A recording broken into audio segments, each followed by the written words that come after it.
снова я на парковке Университета Британской Колумбии. Когда на Новый год я загадывал желание работать удаленно,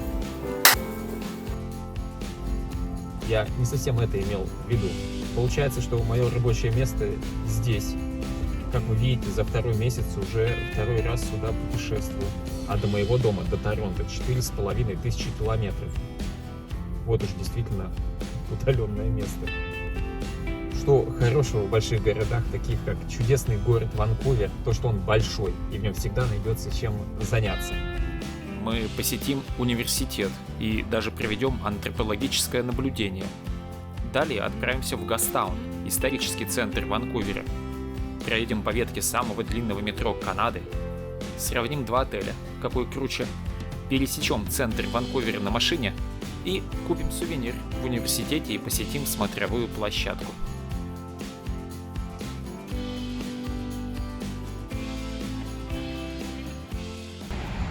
Вот такие виды открываются с парковки.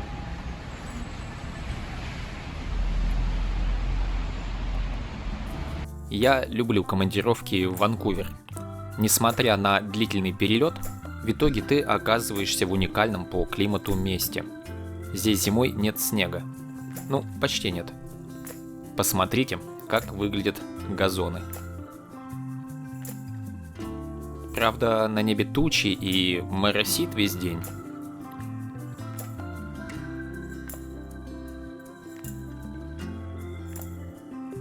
Кстати, сегодня 25 января. Я поздравляю всех Татьян с именинами.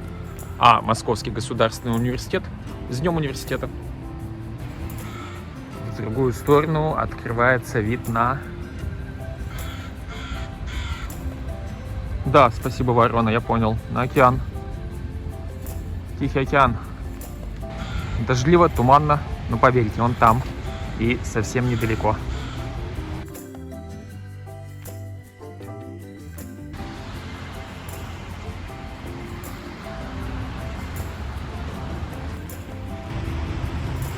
С нетерпением жду, когда антропологический музей откроют. Он настолько классный, что, побывав один раз, хочется вернуться. We are surrounded by heritage and traditions, creativity, innovation, and diverse ways of knowing. From our home on the Pacific Northwest coast to all corners of the world, we are all connected. The Museum of Anthropology at UBC. Вон там, между деревьев, полоска воды океана. Можно по обрывистому берегу спуститься на пляж, но будьте предупреждены, там внизу пляж нудистов.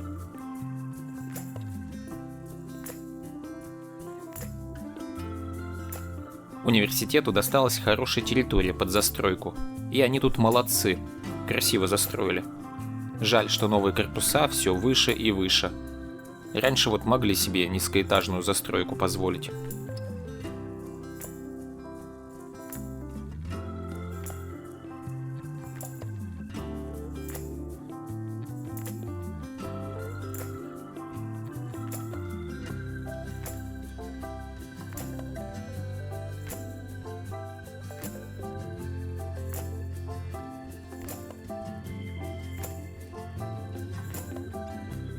В музей антропологии мы сегодня не попали, но можем исследовать быт студентов 21 века на западном побережье Америки.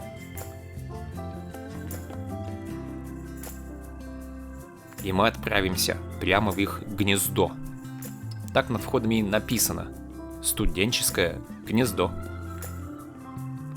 Гнездо — это вот эта штуковина на этаж выше. Туда можно подняться по лестнице. Но ничего интересного.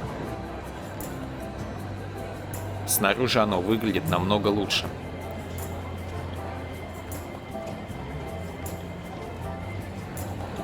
Одним этажом ниже местечко называется яма, ну или логово, кто как переводит. В Московском университете такого студенческого центра не было. На каждом факультете были свои места для тусовок. На химическом факультете место для тусовок называлось сачок. Посмотрим, чем питаются студенты. Цены ого-го себе. Дешевле $10 только супчик похлебать можно. К этим ценам еще налог добавлять надо. 5%, по-моему. Так что если денег нет, то на бобах сидеть будешь. Вон, бобовая похлебка – самое дешевое блюдо. Кофе тоже так себе вариант. Чашка капучино не дешевле супчика выйдет. Те же $6-7. Стакан чая $3. Быть студентом в 21 веке недешево. Есть возможность закупиться в маленьком продуктовом магазинчике. Как там в песне было? Бутылка кефира, полбатона. Я напиток тут себе захвачу, не хочу сегодня чай. Пойду в кафешку, которую еще в прошлый раз приглядел. Суши налево, поке направо. А мне вообще-то бенто нужен. Кстати, суши за $5-7 ухватить можно.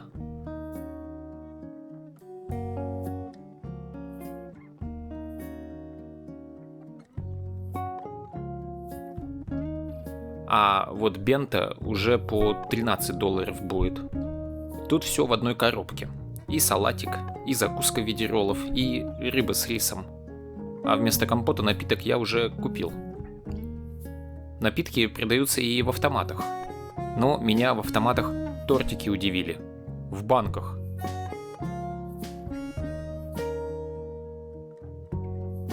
Мне бы сразу 3-литровую.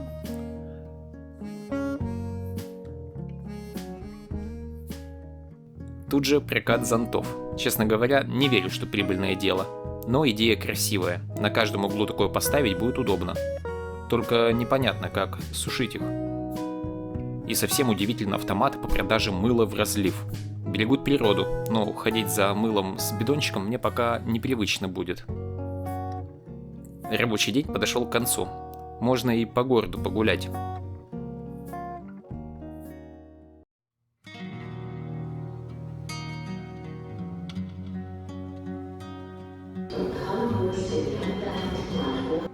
В центр поедем на метро. Благо, оно неподалеку от отеля.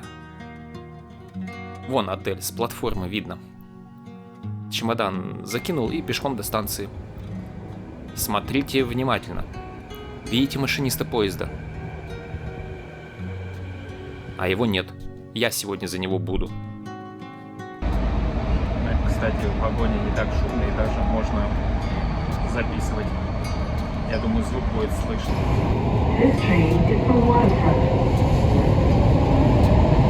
Ехать недалеко. Все платформы выглядят одинаково. Интереснее всего ехать по мосту. Смотрите, сколько горизонтальных светящихся полосок. Это все строительные краны. Город растет.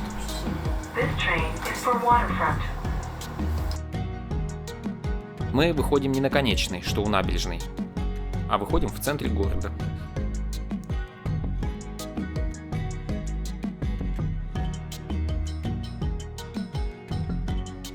С его пешеходами на улицах и стильными улицами.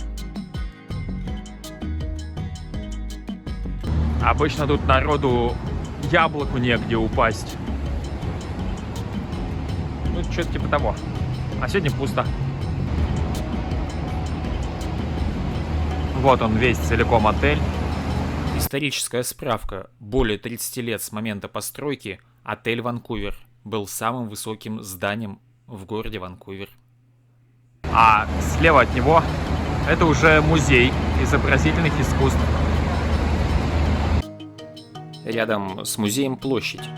На ней часто устраивают развлекательные мероприятия. На сегодня среди фестивалей только фестиваль какао в расписании. Но он проходит внутри кафе по всему городу. Это такая зимняя фишка Ванкувера. Фестиваль какао. Уличных фестивалей нет. Январь на дворе. Зима. Все к Новому году готовятся. К китайскому. И здесь университет. Магазины уже закрыты. Мы гуляем после 9 вечера, уже поздно. А вот кафешки открыты. Тут и блинчики.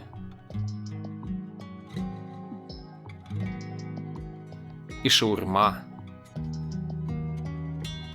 и сладости непонятные.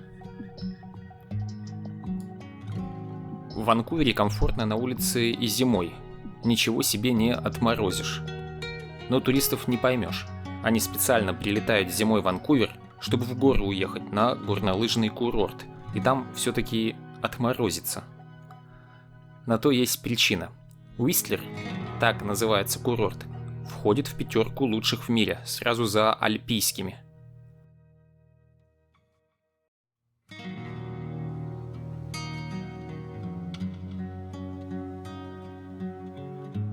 Троллейбусы сохранились только в Ванкувере, больше нигде в Канаде нет.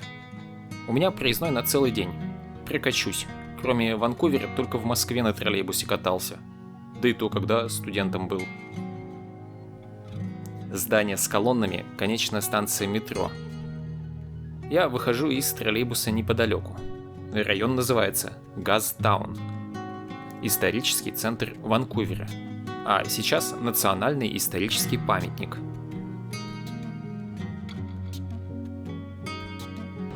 Знакомая улица. Если по ней идти, то скоро мы увидим примечательные часы. Точка притяжения – паровые часы. И пока все туристы катаются на лыжах, у нас есть возможность внимательно поразглядывать все вблизи.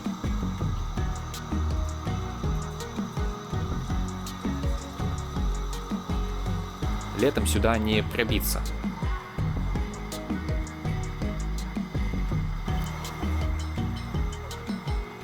Даже интересно, 10 – это давление в барах или в фунтах на квадратный дюйм?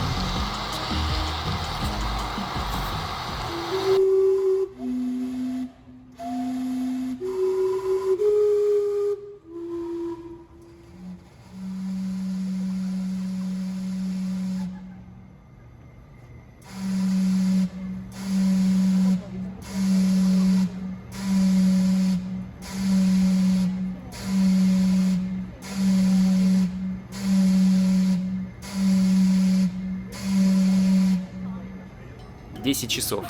Это здесь, в Ванкувере. А в Торонто уже час ночи. А в Петропавловске на Камчатке вечер завтрашнего дня. А значит, мне пора в отель. Огни в порту Ванкувера.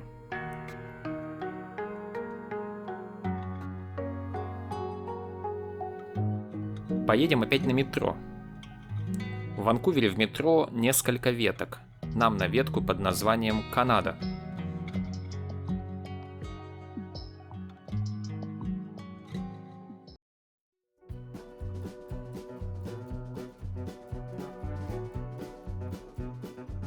Опять я на месте машиниста. А потому снова видео из жизни подземки. Пока едем, я кратко историю метро расскажу. Система легкого метро в Ванкувере зовется SkyTrain. Небесный поезд, так как появилась во время выставки Экспо 86, как линия, проложенная на опорах и дававшая панорамный вид на город. Выставка Экспо была приурочена к столетию города. Тема была транспорт и коммуникации. Выставка всемирная, все страны свои павильоны ставили. От Канады главный павильон этот. Его строительство официально начала королева Елизавета. Ко всемирной выставке Экспо 86 было куча всего построено. Открывала выставку принцесса Диана с Чарльзом, который сейчас Карл. Сейчас это самое длинное метро Канады, а в 2016 году занимало первое место в мире среди автоматических метро, те, которые без машинистов. Ветка, по которой мы едем, проходит в Ванкувере под землей. И это самая новая ветка, построенная к зимней Олимпиаде в Ванкувере 2010 года. Потрясающе результативная Олимпиада для Канады. Первое место по золотым медалям взяли. Заметили? Из круглого тоннеля мы заехали в квадратный. Видимо, круглые бурили. О, буровой аппарат виден на фото. А квадратное сооружали способом котлована. Пытались максимально бюджетно сделать. И что тоже вызывает восхищение, как и золотые медали Олимпиады, так это то, что строительство завершили досрочно и уложились в бюджет. Вот это чудеса. Назвали ветку Канада, и она соединяет аэропорт и центр города. Можно доехать за 24 минуты. Ветка делится на две. Поэтому, когда едете из центра, будьте внимательны, чтобы доехать туда, куда вам надо. Мне же по барабану, я до этой станции еду.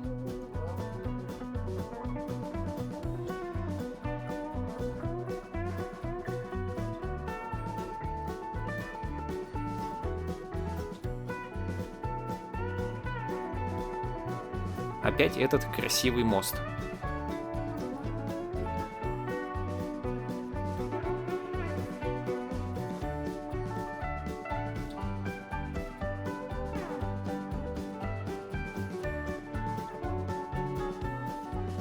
И все, мы приехали. Кстати, оказывается, от станции, откуда мы ехали, можно поехать на автобусе до самого парома, а уже на пароме перебраться на остров Ванкувер. Ну а что делать на острове Ванкувер, смотрите по ссылкам в описании. Прогулка по набережной города Виктория и посещение садов Бутчерта.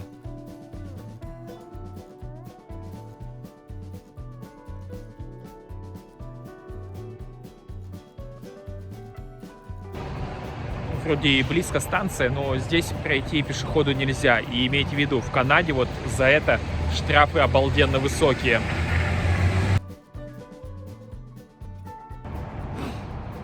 А здесь идти уже можно. Зебра и знак. Вау. В Ванкувере и снег. Ну-ну.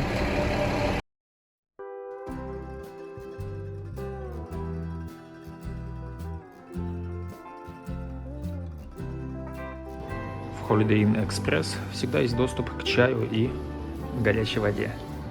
А здесь даже сюрприз. Можно ухватить печеньку. Ну как же без селфяшки в лифте? Пусть будет. Прямо у входной двери нас встречает кофемашинка, микроволновка, холодильник. Дальше вход в стандартную комнату Holiday Inn. Мой мусор на столе. Маски, стаканы. Сегодня необычный. Сегодня я снимаю номер, когда выезжаю, а не когда заезжаю. Так что извиняйте за немного неубранный вид. Да, куда ж без ванны-то, да? Нас встречает большим зеркалом. Ну и в зеркале видно все. Обычный душ. Как вы понимаете. Ну и вид из окна. О, чтобы до него дойти, надо вот здесь вот протиснуться. Дойти вот до этих вот штучек. Забавно. Это магазин Costco. Ночью выглядит очень прикольно. А это вид на другую сторону. Но на эту сторону только из коридора окна есть. В этой поездке все необычно. И гостиницу показал при выезде, и машину также показываю уже, когда уезжаю из гостиницы. При открытии дверки машина развлекает светящейся надписью. Что-то у BMW, что ли, подсмотрели? Машина Volkswagen Touareg. В Ванкувере процент европейских машин на дорогах выше, чем в среднем по Канаде. Я на день задержался в командировке, поэтому меняю отель всего на одну ночь.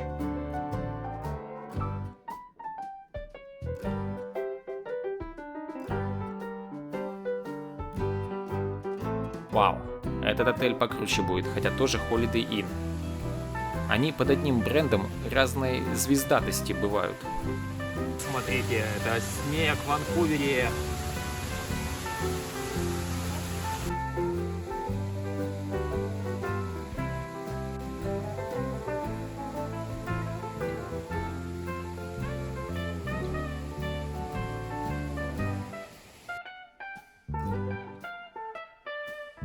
Водопады, фонтан.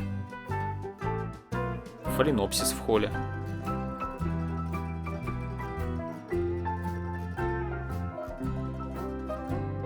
Камин. И статуя в алькове. А так он выглядел 20 лет назад на момент постройки. Отель бьется за звание самого-самого. Вон сколько наград уже наполучал.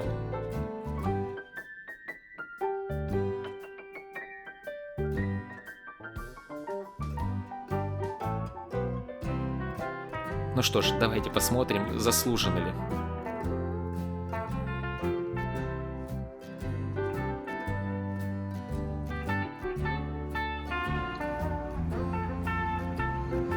Такой простенький санузел.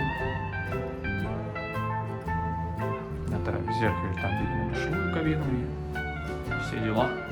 Привет из 80-х. Ну, давайте покажу. Тут вообще крутяцко, да? Думаете, номер закончился? Налево. А зачем тут этот столик? А потому что здесь есть что? Правильно, мини-кухня. Да, это вот уже полноценный сьют. Так, ну и часть нашего традиции. Поглядеть в окно, что видно. Видно машины, елочки. В общем, неплохо, неплохо. Для одного совсем неплохо. Тут халявного кофе на ресепшене нет. Напитки можно купить в автомате. Для этого целая комната есть. С креслом. Завтрак накрывает в большом зале. Тут уже готовят под заказ.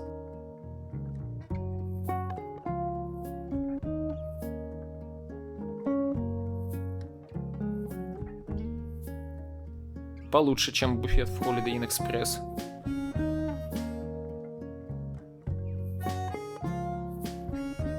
Да, на фоне остальных отелей сети этот выделяется. А за водопады так вообще отдельное спасибо.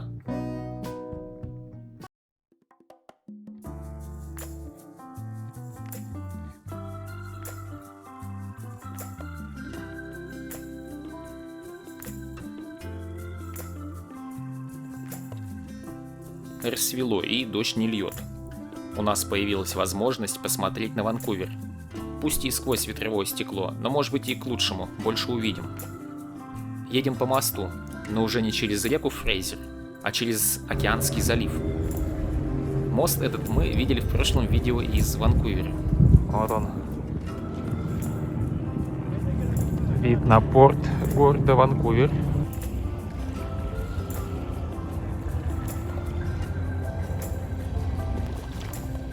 Вон тот мост, за которым идет дым. Часть трансканадской дороги Highway 1. Да-да, этот самый мост. Давайте посмотрим на карте.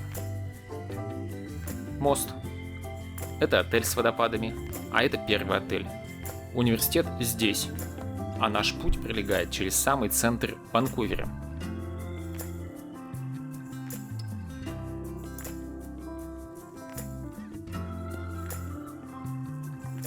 Если ехать прямо-прямо, то можно всю Канаду насквозь проехать. Транс-Канада шоссе. У меня есть такой опыт. Проехал от берега до берега. Сегодня же съезжаю с шоссе и еду в Ванкувер.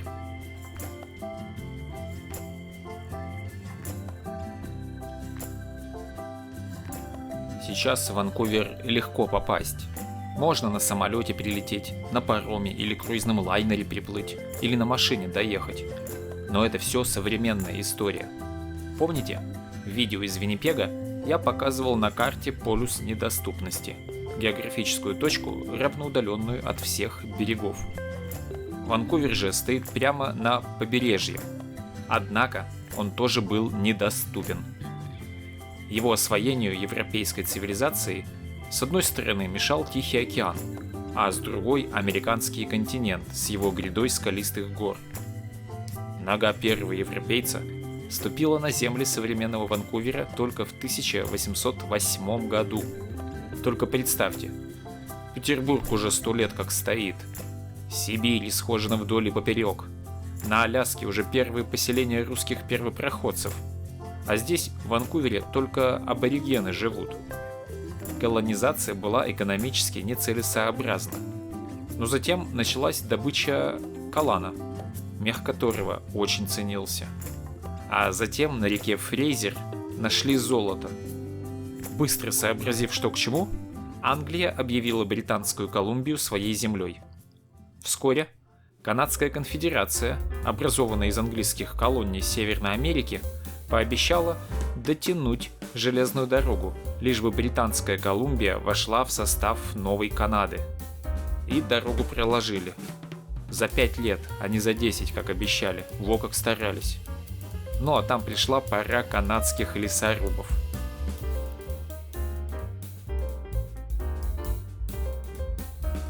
Гастаун, который проезжаем, был назван в честь исторического персонажа по кличке Газзи Джек. Он держал трактир, в котором спаивал рабочих местной лесопилки. Говорят, что Газзи его звали из-за болтливости, из него слова просто перли, а не из-за газов, как некоторые могли подумать. Ну что ж, будем придерживаться этой официальной версии.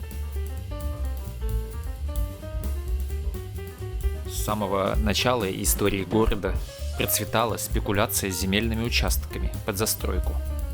Даже Киплинг, тот, который про Маугли писал, будучи проездом через Канаду, прикупил тут земельный участок. Его, повидавшего самые дальние уголки Британской империи, поразила местная природа. И он, как называется, увидел потенциал.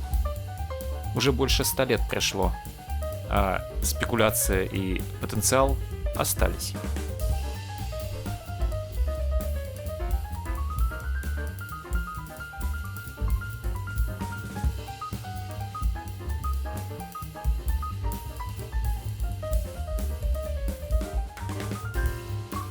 Проехали и исторический центр. Удивительно, сколько всего за 150 лет понастроить можно. Да, Ванкуверу всего 150 лет, даже чуть меньше. На официальном флаге города мы видим топор, весло и каменную кладку. И, конечно, океан. Герб города и еще интереснее. Слева дровосек, справа рыбак. Но я так и не понял, что там у рыбака в авоське. Или он за рыбой в магазин ходит? Надпись гласит что-то типа «Море и ветер нас кормят». Тут тоже вопрос. Ванкувер вырос за счет железной дороги. Легендарной дороги от моря до моря, а точнее от океана до океана. Железнодорожный узел позволил моментально обойти по экономике город Виктория, который тоже портовый, тоже здесь неподалеку, являлся и является столицей Британской Колумбии. Но именно железная дорога определила экономический успех Ванкувера. Надо понимать, что эта железная дорога была завершена до постройки Панамского канала, и грузопоток был важен для всего мира. По сей день Ванкувер – один из крупнейших портов Тихого океана. О, а вот и отель, в котором в прошлом видео останавливались.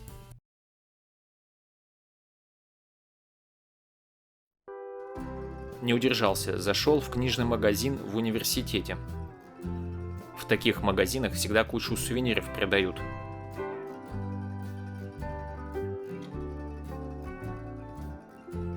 Книги, конечно, тоже есть. Вот такой вот улов сегодня в Bookstore. Пара очков для защиты глаз с боковой защитой. Вот здесь видите, боковая защита. И без боковой защиты.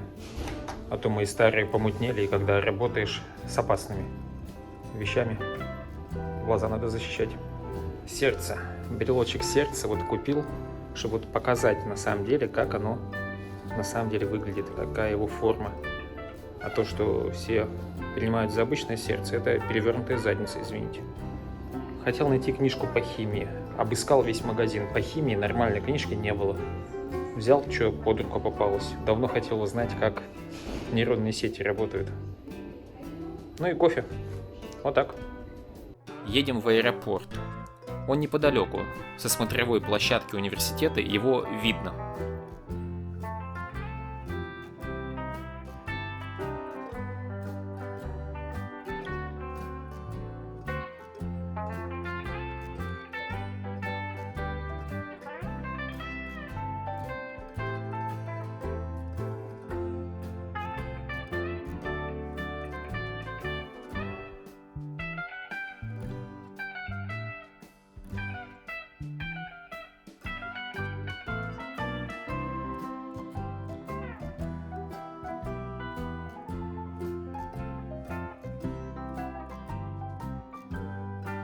До свидания, Ванкувер, самый современный город Канады.